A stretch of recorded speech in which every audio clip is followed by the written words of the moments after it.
So, why kettlebells? What makes kettlebells so great? What are they great at? Ironically enough, I like kettlebells so much because they're not great at anything.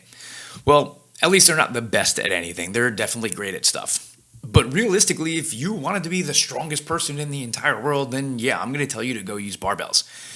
And if you wanted to be the most muscular person in the world, you're probably going to have to go use dumbbells and machines and train in a bodybuilding split. And if you wanted to be the most conditioned person in the world, then yeah, you should be running and doing assault biking and rowing and things along those lines and intervals and whatnot.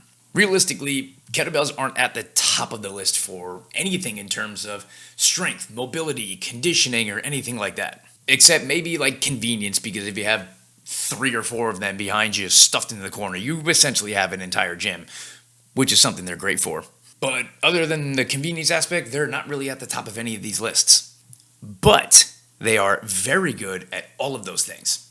They will definitely get you strong. You can absolutely use them for some conditioning work.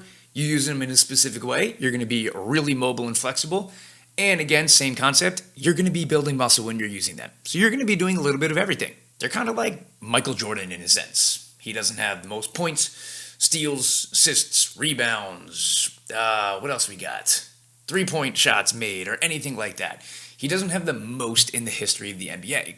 But so many people, most people, consider him the greatest basketball player of all time. Now, real quick, if you think it's LeBron or somebody else, I don't really care. Just stay with me. I'm just trying to make a point here. But they consider him the best. And why? Well, because he was really good at everything.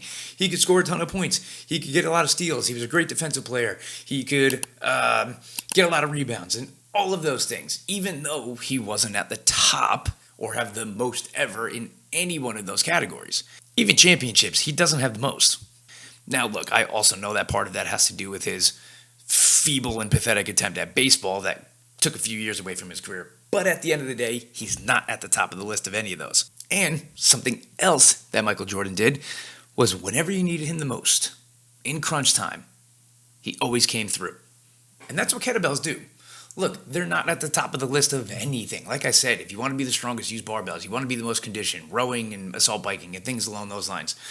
But if you want to be an extremely well-rounded, strong, mobile, athletic, conditioned, well-rounded, fit person and human being, I don't think there is anything better than them, because they're going to touch on all of those aspects just by the way they are and by the way they tend to make you train.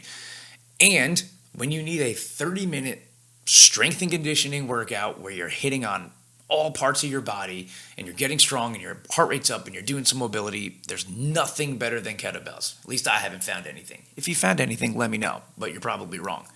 So yeah, they're not the best at anything, but they're really close to the top of all of those lists when it comes to strength, muscle building, conditioning, and all of those aspects. And that is why kettlebells, in my opinion, are the best, most versatile, and most ideal piece of equipment for people to use who just want to be pretty good at everything and aren't looking to set any world records in any sort of categories.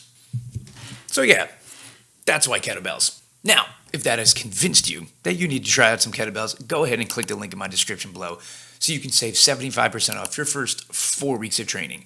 40 minutes a day, 4 times a week is all you need, and the best part is, just like I do, you can do them at home. I'll see you in there. Guys, thank you so much for sticking around. If you like this type of content, make sure you give it a thumbs up. Make sure you comment below if you have any questions or anything else you'd like to see from me. And of course, subscribe. I'll see you next time.